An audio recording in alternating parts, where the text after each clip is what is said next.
बिस्मिल्लाहिर्रहमानिर्रहीम। अस्सलाम वालेकुम। जहाँ भी रहें खुश रहें, अल्लाह ताला आप सबको हसद और बुरी नजर से बचाए, आमीन। आज हम बनाएंगे आलू वाला पुलाव। अमूमन बच्चे बहुत खुश होकर खाते हैं, अगर इसमें थोड़े से स्पाइसेस खा लें तो बड़े भी खुश होकर खा ही लेते हैं चारों चार। इसलिए सबसे पहले हम एक कढ़ाई ले लेंगे और उसमें डालेंगे कुकिंग ऑयल। बिस्मिल्लाहिर्रहमानिर्रहीम। अब कुकिंग ऑयल को होने देंगे थोड़ा सा गरम। जब तक कुकिंग ऑयल गरम होता है तब तक हम लोग ना तड़के के लिए प्याज कट कर लेते हैं। बिस्मिल्लाहिर्रहमानिर्रहीम। ऑयल गरम हो चुका है, अब हम इसमें डालेंगे प्याज। बिस्मिल्लाहिर्रहमानिर्रहीम। और इसका जो है ना इसको लाइट ब्राउन सा कर लेंगे, इसका तड़का तैयार कर लेंगे। हाँ जी, अब जो है ना तड़का प्याज जो है ना ब्राउन हो गया तड़के का। इसको थोड़ा सा और ब्राउन करते हैं, लाइट ब्राउन सा करेंगे, डार्क ब्राउन नहीं करेंगे, लाइट ब्राउन सा इसको रखेंगे।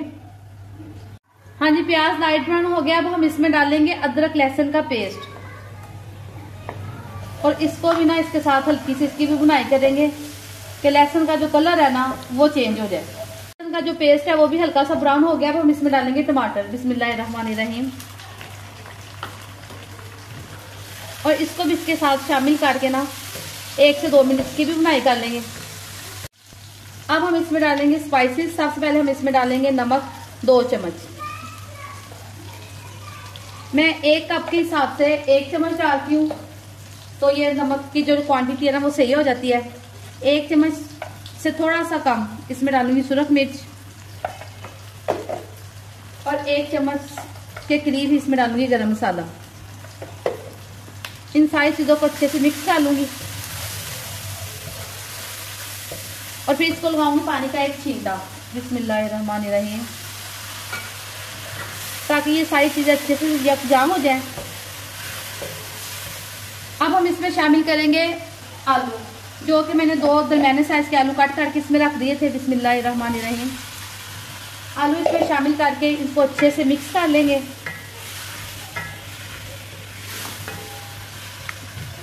और इसके ऊपर दे देंगे ढक्कन।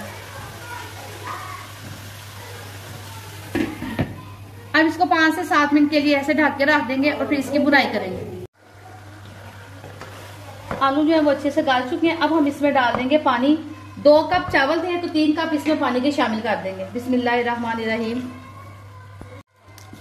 3 कप पानी के शामिल करके अब इसके ऊपर ढक्कन रख के रख देते हैं, ढक देते हैं इसको ताकि पानी को बॉयल आ जाए।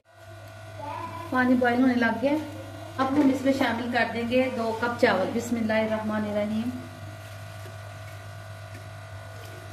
इसकी बड़ी प्यारी सी खुशबू आ रही है। घर के सादे सादे मसाले और सादा सादा खाना, रोज हैवी खाना खाया भी नहीं जाता। यानी बर्तन अच्छे से साफ कर लें ताकि कोई भी जो दाना ना वो जाया ना हो, और रिज़्क तो वैसे भी जाया नहीं करना चाहिए। अब हम इसमें अच्छे से चम्मच चला लेंगे। बिस्मिल्लाहिर्रहमानिर्रहीम। और इसको ढांप के रख देंगे। ये आप देख सकते हैं कि चावलों का सारा पानी जो है ना खुश्क हो गया और इसमें ये बबल्स आ गए हैं। अब इस स्टेज में एक दफा हल्का सा चम्मच चला के तो फिर इसको दम लगा दें। ये देखें, बिस्मिल्लाहिर्रहमानिर्रहीम। दम लगा के आप इसको ढक्कन दे दें और जो नीचे आंच है ना वो दम की कर दें और 10 मिनट के लिए इसको दम लगाएं। और 10 मिनट के बाद जो है ना हम फिर चूल्हा बंद कर देंगे। रहमानिर्रहीम। दम जो है चावलों को आ चुका है। अब हम ये सारे चावल जो है ना इनको हिला लेते हैं। ये देख सकते हैं आप कि इनका माशाल्लाह से दाना दाना खिला खिला और बहुत ही परफेक्ट चावल बने हैं। ये देख लें, ये देखिए। अब हम इसको प्लेट में निकालते हैं और आपको इसकी फाइनल लुक। ये देखिए माशाल्लाह से चावलों का एक एक दाना खिला और बहुत ही खूबसूरत लग रहा है।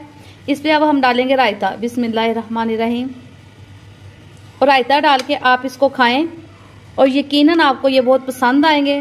बिस्मिल्लाहिर्रहमानिर्रहीम। वाह, जबरदस्त, बहुत ही मजेदार चावल बने हैं। अगर आपको मेरी रेसिपी अच्छी लगे तो प्लीज मेरे चैनल सिंपल फूड को लाइक करें, शेयर करें और सब्सक्राइब करें। दुआओं में याद रखें। अल्लाह हाफिज।